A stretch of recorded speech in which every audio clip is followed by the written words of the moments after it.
What Secretary Hagel said today is what I've been saying now for months. We've seen evidence of further bloodshed, potential use of chemical weapons inside of Syria.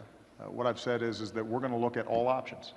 We want to make sure that we look before we leap, and that what we're doing is actually helpful to the situation as opposed to making it more deadly or more complex.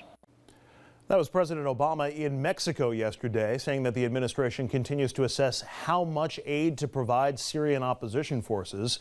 All options, the president said, remain on the table. That announcement comes as U.S. Defense Secretary Chuck Hagel became the first top American official to publicly acknowledge that the administration was considering arming the Syrian rebels. Hagel stressed, however, that President Obama had not yet decided on a course of action. Meanwhile, today, the regime of Syrian President Bashar al-Assad was accused of committing a large-scale massacre, killing up to 100 men, women, and children with guns, knives, and blunt objects. The killings were targeted in one particular village, Baida, which is inhabited primarily by Sunnis who dominate the country's rebel movement. Assad is also accused of using chemical weapons on his own people, something President Obama had considered in the past to be, quote, a red line. A red line for us is we start seeing a whole bunch of chemical weapons moving around or being utilized. That would change my calculus. That would change my equation. But arming the rebels could have serious consequences. Some say that Islamists are increasingly filling the ranks of the Syrian rebel group. So President al-Assad, for one, is trying to persuade the United States that it is on the wrong side of the civil war. We're going to get to that aspect of it in just a second. But this is one of those moving targets in American foreign policy where human rights violations in one country will propel us to action, but in another country it might not. Or chemical weapons use in one country might propel us to action. The threat of WMDs was enough to get us into Iraq, but not necessarily in another country. There are no good answers right now for the U.S. on Syria, are there? No, there aren't. I mean, you trade the dictator for al-Qaeda, what do you do in this situation? Most of the American public doesn't really care or know about what's happening in Syria. What are the U.S. interests over there? Afghanistan, Iraq, we just finished pulling out of these countries, yet to go back into war. The problem with the quagmire here is that a civil war, and we fought our own civil war, but it's when a civil war becomes uncivil, and that's when you start executing civilians who have nothing to do, who are just caught in the middle. And that's where you should have a UN action. That needs to be the first step in here. How much of this uncertainty from the U.S. government is based on sort of distaste for war that we have left over from Iraq and Afghanistan? I mean, a poll came out this week that said public vehemently opposed to going to war in Syria or North Korea if circumstances should dictate. Do we have an Iraq hangover? I think this got out of hand and we never really had a handle on it to begin with. It's like trying to hold sand in your hands. It just slips through your fingers.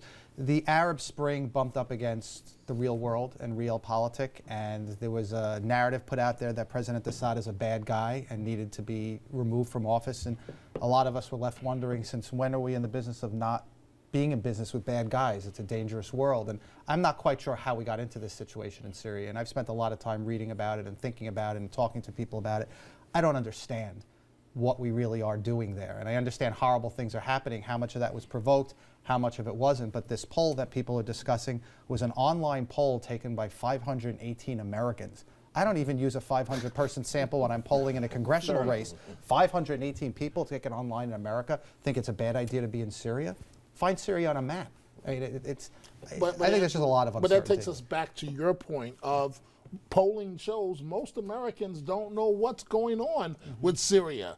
Let's keep in mind this president won a very tough primary against Hillary Clinton because of his opposition to the war in Iraq. So let's remember the backdrop of how Mr. Obama got to the White House.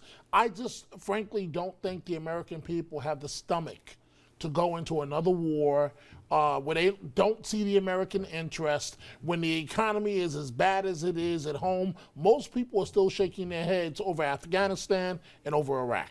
It's Egypt, it's Libya, it's Tunisia. That was the comparison. And then they bump up against someone who's more real. Not that Gaddafi was ever not real, but he was well past his prime.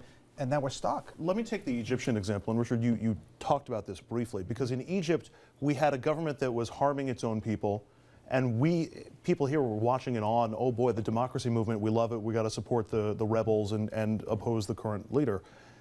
Then you get the new government, and all of a sudden there are questions about just how extreme they are. If we had a choice between a democratic government or a government that was, let's say, friendlier to us, is that the basis on which we make these decisions? It's all based on U.S. interests at the end of the day. What are our interests over there? Obviously, Egypt is of interest to us. Libya was of interest to us. Syria is a different story. It's a totally different story. And when you think about, okay, what does American involvement entail? Well, it entails war. It entails setting up a whole new government. I mean, it is basically Iraq and Afghanistan all over again. That's a long-term plan. And even from a distance, even if we're just providing aid to the rebels, it's not like that's going to be a big secret. I mean, it's not going to help our standing in some corners of the world. Not that that's necessarily the reason. We don't offer aid. We offer a full package of a democratic government.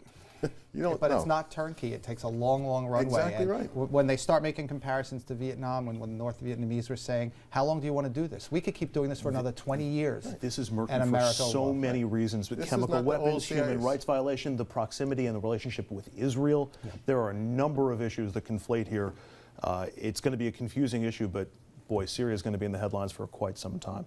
We're going to take another break here on RFL. When we come back, we're going to bring you the latest jobs numbers, some reasons to think that things are looking up for lots of us. However, if you're a young person looking for a job, that report isn't going to be good news. We're going to hear from an expert on chronic youth unemployment and why it could be a big problem for years to come. Stay with us.